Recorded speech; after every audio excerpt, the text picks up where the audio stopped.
Well, hello there, my spooky friends. Yes, I am having, I've been really, really sick the last couple of days. Yeah, I'm trying to do something here, but it's not working. Why aren't you working? Anyway, Happy New Year. I wanted to have, confetti, but for some reason it's not working. Maybe it's me. I'm pretty sure I'm the problem. So, did you all have a good New Year? I slept most of mine. So it is what it is. You know, I don't know what I've got. I don't think it's COVID. I don't really think it's the flu. I just think that it's I don't know the crud. Here in Alabama, we get what we call the crud. Hello, Just Deb. Happy New Year, Samantha. Hello, Chris Van Pool. Thank you very much. I am feeling better. I felt so bad that I couldn't do my members only on my other channel on my Silky Southern Tea last night. So, y'all, I know some of you that are in here are members, so I will be doing that sometime today, this evening, whatever. But for now, we're going to talk about some spooky things. And I'm so glad that y'all, I'm actually surprised anybody was here. I thought it was just going to be me and, Dead Fred. Uh, Zachary, you know, he likes a little bit of variety. What can I say? He's picky. And sometimes I think he's over here giving me the side eye, you know?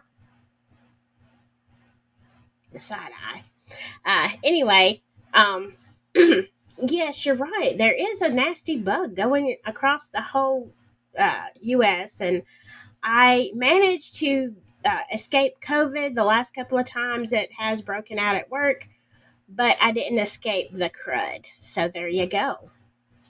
Um, I am hoping that let's see, let me change this because I have a couple of people. I love to tell these stories that you submit. So let me say from the get go, if you have any kind of stories, comments, whatever, I'm going to start doing that at the very beginning of these because I love to hear what you have to say, especially your stories. So let's go. Lights out. I guess I should be doing this at midnight, but I can't stay awake that long. Um, okay, I love this first comment. It is by Hiawatha. I'm so happy to have found this channel. I come from a long line of intuitives. Having said that, when I first saw your house, I thought self harm came to mind. Oh my gosh, Hiawatha. I'm going to revisit that in just a second because you are dead on. Something pretty bad happened there. However, I do believe that house truly belonged to you, and I understand your enchantment with it. Definitely enchanted with it. Um, Hold on. My monitor is brand new and it keeps flashing on me. So if you get some weirdness, I don't know what's going on. I can't even change this. I'm sorry. This is the problem with lives. Okay, there we go. I understand your enchantment with it. It's a beauty. Yes, she really is. And the loving care you provide only makes it better. Thanks for that. Okay, let me tell you something, Hiawatha. And I do have this on my. I keep referencing it. If you go into my playlist on Avalyn Cottage, it is called The Haunting of Avalyn Cottage. And there are two parts to it. I could definitely do a third. I keep a diary of things that happen around here, and I did it two different videos, and they're kind of long, and they're very poorly done because I was new. But it is the kind of the story. And hello there, Baseman Bowman from the UK. whoop. One of these days, I'm going to get over there. Always been a dream of mine to go visit the UK. Happy New Year. Um, okay, so yeah, she talks about she got the feeling, the intuition that there was self harm in this very room. I think I have told you before that two people have passed away in this room. Um, Now, when this house was built, it was actually moved from another location to where it is now. I am having a really hard time finding the history. So I don't know if there was anybody that passed away, but this part of the house is an addition that they added when they moved. And self harm, yes, I did not know this. Okay, I thought that the real estate people had to disclose whether anyone had ever passed away in a house. Um, but to be honest with you, I don't think they were lying. I don't think they knew. The neighbors told me, and then on top of that, uh, when I was moving in, someone who used to live here came by, and we had a long discussion. And so, yeah, it wouldn't have made any difference to me. I mean, I fell in love with this house. And yes, I think it belonged to me. And I think the house was sitting here. It sat here for several years, just empty. And a lot of people, lots and lots of people came and saw it, but nobody made an offer on it. And I think she was just waiting for me to come here. She is magical, and I love her, warts and all. And we're working on the wards. It's a slow go. It's a restoration project. But anyway, thank you so much for that comment. And you are, yes, I hate to use the word dead on, but you are. You're dead on. Absolutely, that is what happened. Okay. Um, this one comes from Samantha. Thank you. Have spooky eyes.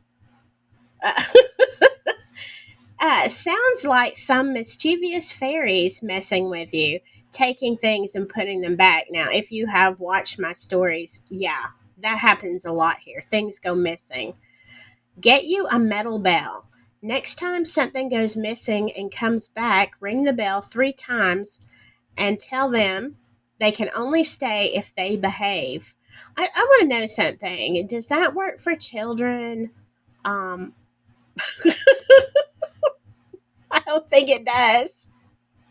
You can also try a small partial cup of milk on a saucer with some small candies on full moon nights. Let me stop there. Okay. You know, what I said when I saw this house, if I had seen fairies, it's so magical, this whole property. If I had seen fairies floating around in bushes when I came to see the house, it wouldn't have surprised me because, yeah, it just seemed like a place that fairies would live. I did some studies on fairies when I moved in there because people kept mentioning fairies. And look, you know, there are a lot of people who believe in fairies. I'm not sure what I believe fairies are, but um, I my daughter told me you don't want to interact with fairies. There was some crazy things that happened in the early days, and I'm like, So I'm just trying to not uh, play into the fairies. I don't know. Whatever. Have I looked for my mannequin in the attic? Okay, long time ago, several years ago, I told this story of how my mannequin that was in my bathroom just literally disappeared. Um, the whole thing. It was had a dress on. The whole thing just disappeared. Can't find it. I'm wondering, Samantha, why you asking me if I've looked in the attic. I haven't.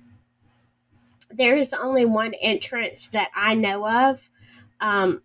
To get into my attic, and that is through my daughter's bedroom, which is kind of a toxic trash heap. Okay, I'm afraid to go in there. And honestly, I've got a ladder. I could get up there. I'm afraid to look in the attic. I think one of the guys that helped renovate her room, um, I think he looked up in there and didn't think there was, anything of note. But now this is way before the mannequin became, disappeared. So I don't know. It would freak me out. So my question is, Samantha, do fairies do they hide things in the attic? I don't know. I don't know. But it is definitely something I'm afraid to look. I'm just afraid to look. That's the truth. All right. Let me go to the next comment. Okay, here are some stories that you sent in. And this is by C.G. Hassick. Oh my God, the baby story and the crying nurse. Yeah, those are some good stories. If you haven't seen them, please go back and look at them. Premonitions are something that I have a lot of. Almost all are pretty mundane. Dreaming of a place I will visit or live in, that sort of thing. However, I did dream the winner of the Melbourne Cup once. Two dreams, actually, because I don't know why I'm having so much trouble with this. Actually, because my foolish brain had pretty much dismissed the first. The horse was Prince of Penzance, ridden by Michael Payne. Oh, is that Michelle? I'm sorry, Michelle Payne. Go, Michelle. Not only did she make history as the first lady, wow, I didn't know that, as the first lady jockey to win the Melbourne Cup, and it was a very good ride. She, Prince of Penzance, and God, the universe, and ancestors, who or whatever, supplied the money for me to fly home when my father was dying. I didn't make it before Dad passed, but I was there to stay with Mom and take a great deal of pressure off the rest of the family during this sad time. Another premonition story. I was walking across my yard when hit with a powerful sense of being in grave danger from a bull. I foolishly put it aside with the thought, but I'm not going anywhere near any bulls. Okay, sorry, but I'm not going anywhere near any bulls. Then proceeded to take my mare for a ride in the neighbor's paddocks. He has a few hundred hectares? Is that like acres? I don't know. How much is a hectare? Does anybody know? Comment if you know how big that is, on which he runs cattle. My darling girl decided to drop me in the dust, then run off. Hey, I've been there. I used to have horses. Boy, have I been there. While I was looking for her, I came across the neighbor's big red bull. Big, aggressive red bull. I turned about and marched for the nearest fence, some 800 meters away, hoping the bull would stop at the fence if he came after me. Thankfully, he was more interested in getting a couple of his cows back to the herd than me. I learned later that he had crashed the fence before. So, that's really interesting to have, premonitions. A lot of times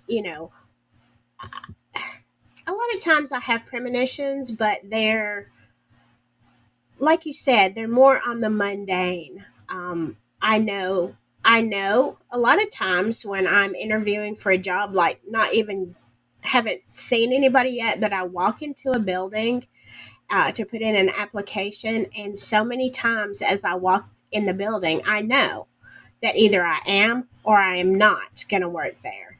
So even if I go on the interview and it seems good, if I didn't see myself there, I know it's not going to happen.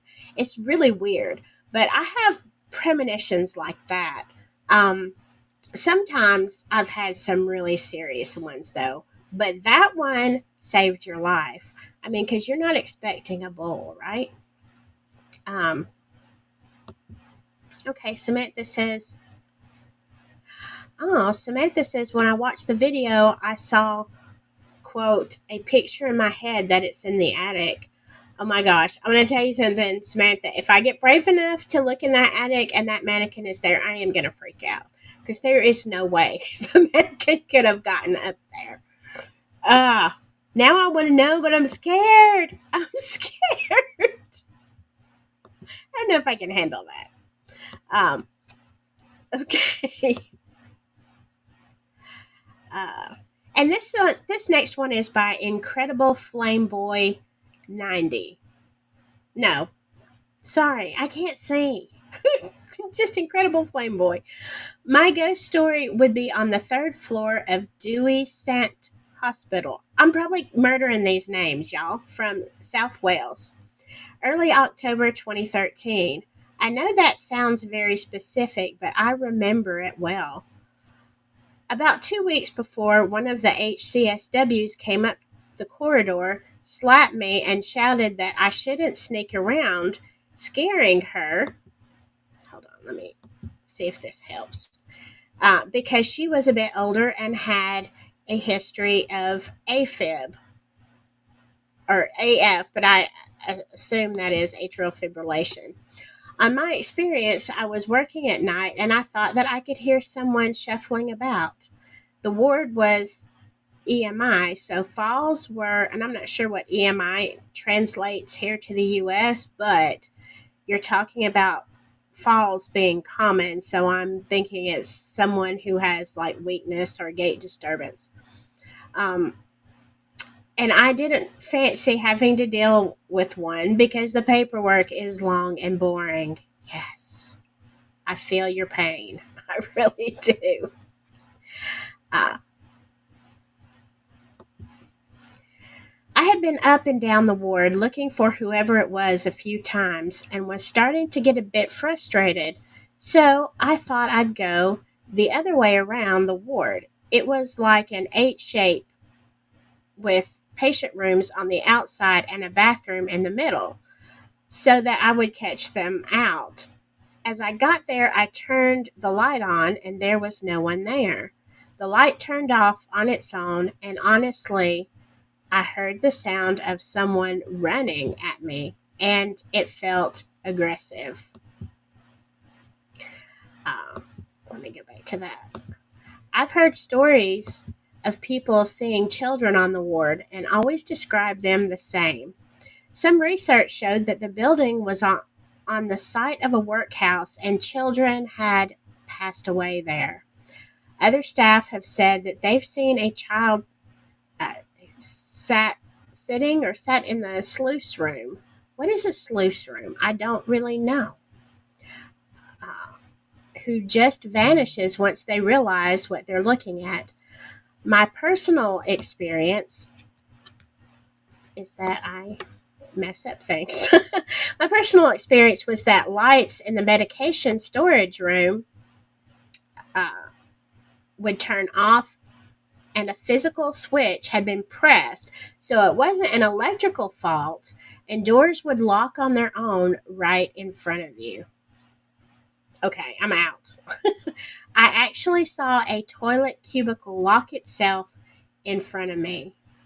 Apparently, the second floor was worse, with objects being violently picked up and thrown, voices being heard quite clearly, and full body apparitions. But I never had a reason to go onto the second floor to check it out. But there were staff who would refuse to go onto those wards because of it. My youngest daughter loves everything spooky, so I built an EM meter for her, and when we went there for our COVID jabs, it went crazy in parts of the hospital that I know people had experiences in. But there's so many possibilities for interference that it's not, oh gosh, a great reading. Yeah, it is hard when there's a lot of movement around. The hospital is a community surgery nowadays, so there's no way to get to certain parts of the building like the third floor, but the GPs and tissue viability nurses hold clinics on the second floor. Okay, yeah, it's one thing when you have lights turn off and on and it's electrical, but when the button moves, when you see the button move, that is, I think that's where I leave. That's just me. I'm going. I'm not staying for that. I don't know. If it's my house, it's different, but if it's somewhere I'm visiting, no. I'm not going to fight with a ghost somewhere else. Um,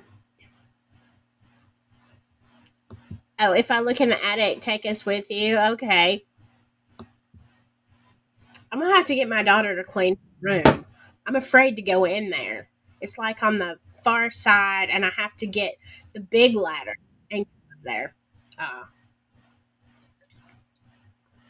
okay. This one, I can never always pick up all the names. I don't know what the deal is when I'm looking at comments, but this is we'll just call him Steven.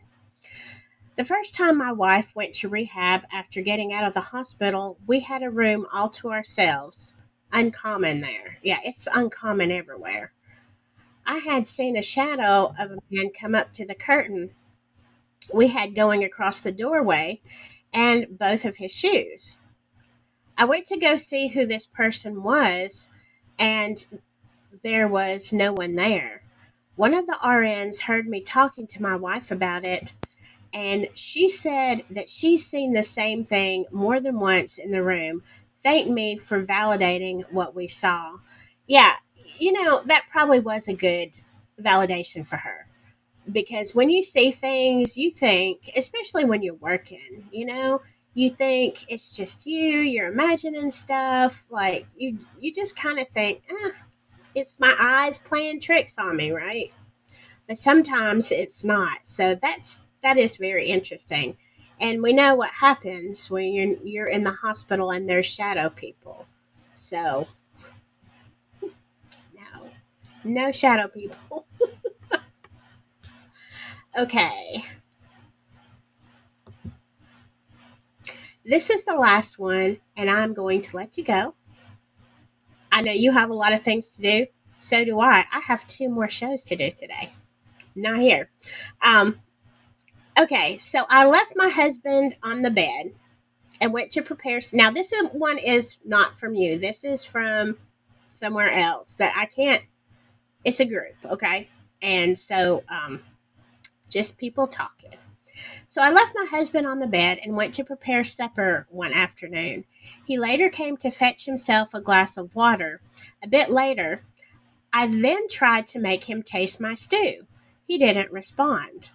He didn't even speak to me. He then left the kitchen. Then I realized he didn't switch off the tap. I ran after him. I checked the sitting room. He wasn't there. Went to check the toilet. No sign of him. In the bathroom. No, he wasn't there. I checked the children's room. He was not there.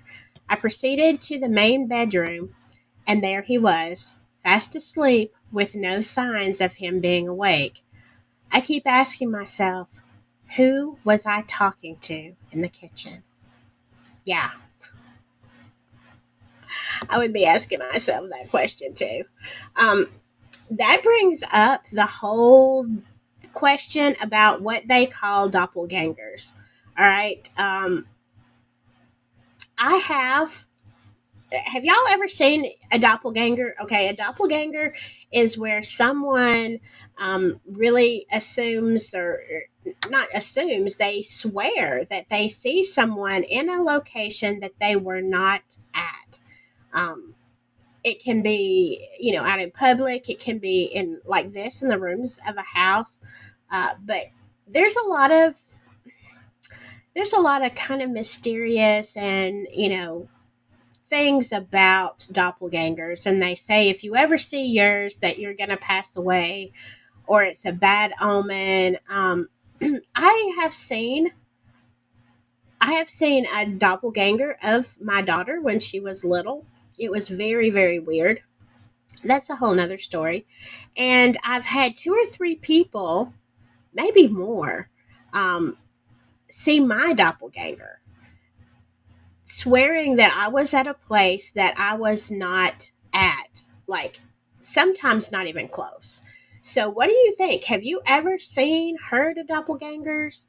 Um, do you have any experiences? Tell me about you. Do you have any premonitions? Any true ghost stories? I want to hear your comments, and I want to share them. And if you don't, look, if you don't want to share them, then that's fine. If you want to email me and you want to remain anonymous, you can follow that. My email is avelyncottage at gmail. And yeah, you can, I'll tell your story if you want. And if you don't want, if you want it to be private, we'll keep it that way. Anyway, I hope once again that you have had a great new year. And I will see you in a few days, probably. I'm not sure.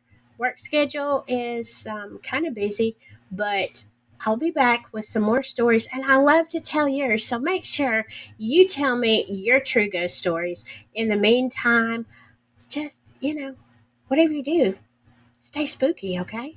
Bye bye.